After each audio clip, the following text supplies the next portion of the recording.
Hi, I'm Tim. Welcome to our channel and thanks for logging on. If you enjoy these videos, do me a favor and subscribe to our YouTube channel right here at Watchbox Reviews. I would really appreciate it and I promise to update daily.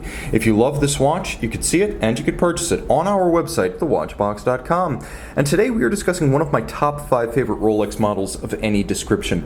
This is the late great Rolex Oyster Perpetual Air-King 114234, a white gold fluted bezel with a 904L stainless steel case and bracelet. It wears on the wrist more like a 36, as the Rolex Oyster case has always cut the figure of a cushion case rather than a true round case. On this Oyster bracelet, it's an easy watch to wear on my 16 centimeter circumference wrist.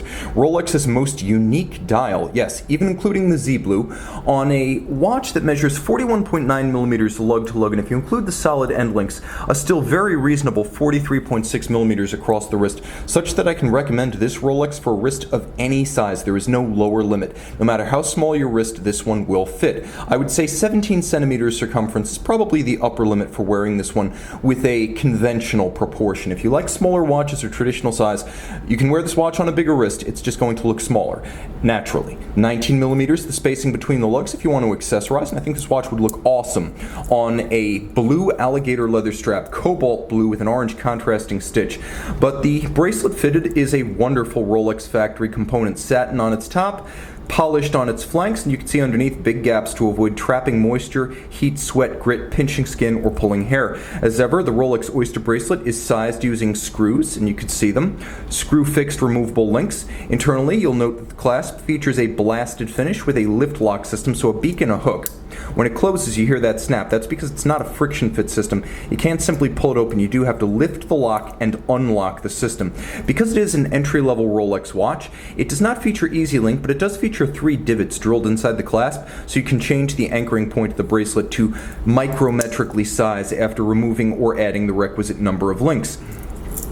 Jump to the case, and this is very much like the case profile you'll get on the Milgauss, the Oyster Perpetual, the Datejust, the Date-8. It's not the super case profile, it's fluid, it's alive. It's got a curvaceous contouring that does wonderful things with the light, and you can see how the light really dances over its fluid surface.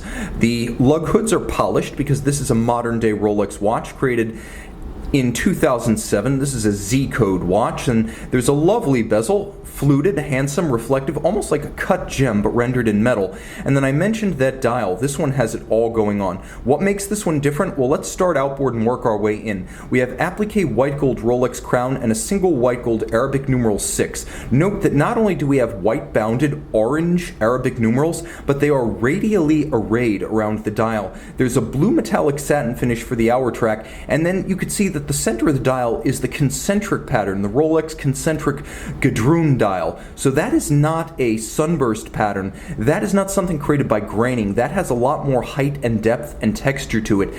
And you'll note it treats light differently than the satin finish of the hour track. Finally, take a look at the lovely vintage-inspired Air King logo and the fact that all of the other text on the dial rings the dial center in a round-robin fashion. This is one of the few Rolex watches that uses this particular style. Oyster Perpetual Superlative Chronometer officially certified, and it breaks up the conventional block text that you find on Rolex dials. The hands are white gold, and the watch with a screw-down crown is 100 meters water-resistant. Underneath the case back, Rolex manufactured caliber 3130, automatic winding, bidirectional, stop seconds, 31 joules, 48-hour power reserve. It beats away at 28,800 vibrations per hour.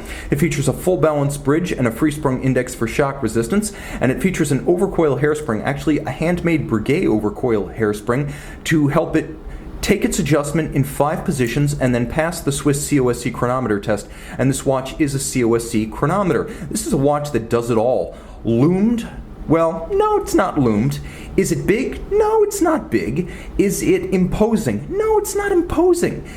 Is this one of the canonical GMT, Daytona, or Submariner models? No, it's not that. And yet somehow this watch offers a rare feature, and not a bug, that you won't find in many Rolex watches, and that's quirkiness, character, individuality. To get Rolex product integrity with individuality is the holy grail of luxury horology, and this little Air King puts out.